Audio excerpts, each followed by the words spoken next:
ليه لما بنفكر نشتري حاجة أو نفكر في مكان أو حتى في أكلة معينة بتظهر لنا على طول على منصات التواصل الاجتماعي على الرغم من إننا ما بنبحث عنها؟ عمرك فكرت ليه الإعلانات اللي بتشوفها على فيسبوك أو إنستجرام دايما بتكون عن الحاجات اللي بتحبها أو اللي لسه كنت بتدور عليها؟ هل دي مجرد صدفة ولا في حاجة ورا الموضوع؟ أهلا بيكم، دي قناة سؤال في بالي، والقناة دي معمولة علشان تجاوب على أي سؤال بيخطر في بالنا.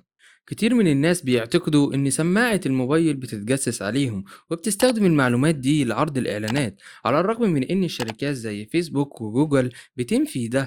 لكن في احتمال إن التطبيقات بتستخدم الميكروفونات بشكل غير مباشر.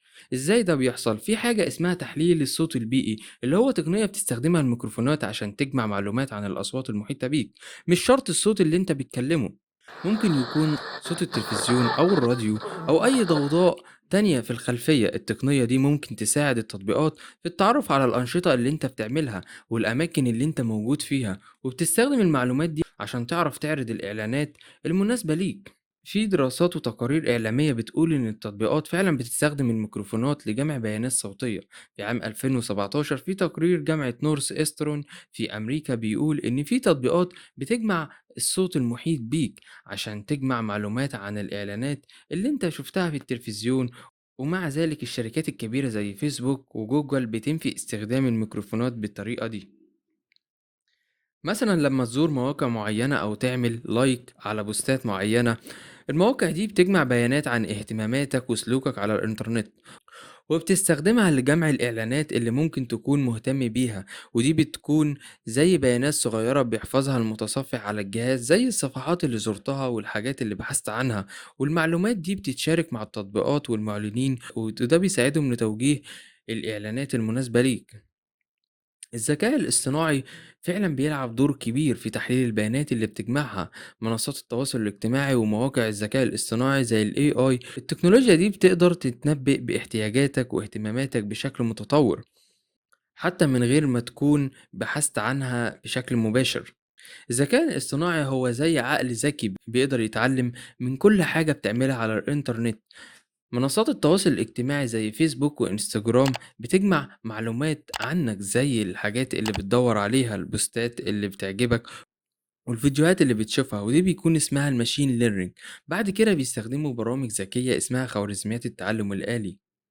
الخوارزميات دي بتشتغل زي المخ، بتحاول تلاحظ أنماط معينة في سلوكك، زي إنك بتشوف فيديوهات طبخ كتير أو بتدور على منتجات رياضية.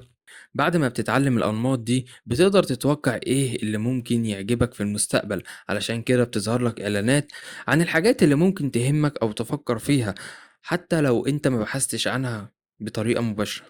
فمثلا لو كنت بتتفرج على فيديوهات عن السفر كتير، الذكاء الاصطناعي ممكن يستنتج إنك مهتم بالسفر، وبيبدأ يظهر ليك إعلانات عن تذاكر طيران أو فنادق أو رحلة.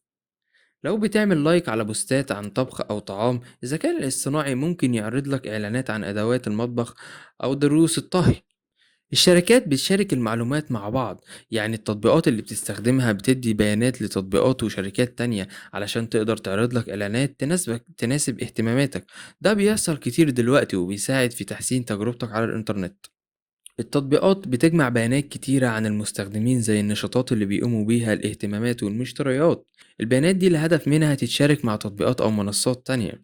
لو كنت بتستخدم تطبيق لطلب الأكل وبتطلب وجبة معينة كتير، البيانات دي ممكن تتنقل لمنصات زي فيسبوك أو انستجرام، وبالتالي بتظهر لك إعلانات عن نفس الوجبة أو عن مطاعم مشابهة. لو كنت بتشتري منتجات معينة من موقع تسوق إلكتروني زي جوميا مثلا، البيانات دي ممكن تتشارك مع منصات الإعلانات اللي بتستخدمها. لو كنت بتستخدم تطبيق لمتابعة نشاطك الرياضي أو الصحي، البيانات دي بتتشارك برضو مع التطبيقات لعرض الإعلانات. وأخيرا الإعلانات المستهدفة، ودي بتكون عن طريق العمر والجنس. المعلومات دي غالبا بيتم جمعها من بيانات التسجيل اللي بتقدمها عند إنشاء حساب على منصات التواصل الاجتماعي أو مواقع التسويق بتاعتك، أو من خدمات تحديد المواقع على جهاز ال AI.